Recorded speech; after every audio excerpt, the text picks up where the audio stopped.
exactly how the great sovereign energy works, why it works, and what universal life is attempting to do.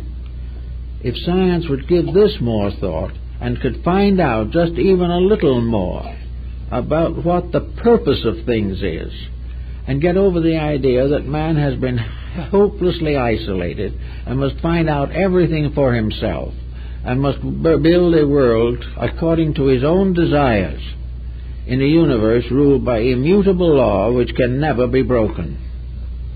Anything that attempts to break a law is broken by it. If science, knowing its exactitudes, and being able now to make ships that will go to the moon, headed for Mars almost immediately, if someone can bring this point home, that the one great answer that we must find is why we are here, what we are here for, and how we can work together to fulfill a purpose that we can never dominate, but we can venerate, recognize, and cooperate with. We can always realize there are not many ways of doing it right. We never have the freedom of choice that we think we have. For each individual, finally, there is only one possibility of choice, and that is to choose what is inevitable.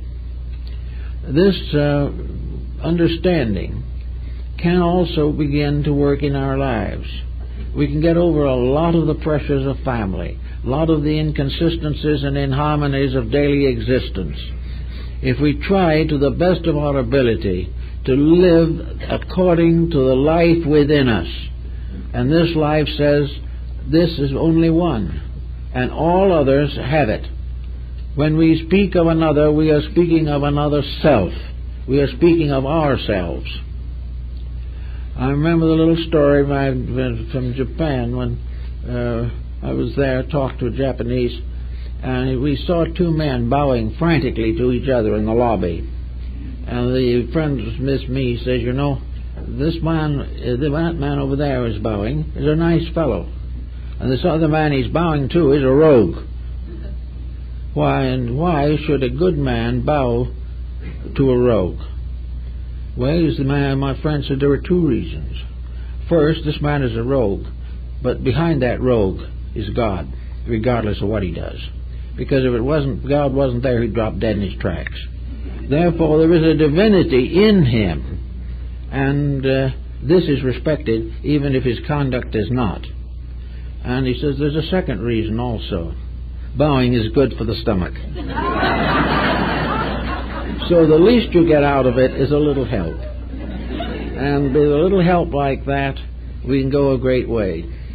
And by gradually trying at least to bow to the truth as we confront it, and making every effort to overcome every dividing factor in our lives, and trying according to the best of our ability to recognize that with us always is a power that we should respect and venerate, that this unseen guest is the source of ourselves, and we may not see it for a long time, but we know its presence, and the more we know about it, the more we respect it, and out of respect comes love, and out of love comes obedience.